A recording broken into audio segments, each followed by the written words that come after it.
Noteikti stresu palīdz mazināt dziļā miega adekvāts daudzums, vispār kopējā miega adekvāts daudzums. Stresu noteikti nepalīdz mazināt alkohols uz nakti, jo tas ietekmē dziļā miega daudzumu.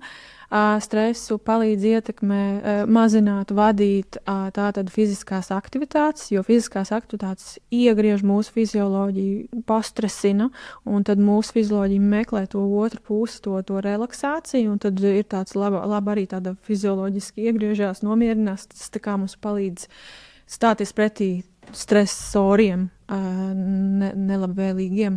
Jā, un te atkal arī aiziet baigi individuāli. Viens ir vairāk ezotēriskāks, viens ir vairāk pragmatiskāks, un tu vienam teiks, tagad tu man meditēsi, jo tas palīdz stresam, un viņam vēl vairāk stresa no tās meditācijas. Viņš nevar iedomāties, kā cilvēks var sēdēt mierā, tas viņu stresina. Bet ir cilvēki, kas tad saprot, pamēģina, un viņi man nāk vēl paši, zini, es pamēģināju šito meditāciju, vispār baigi labi saslēdzās.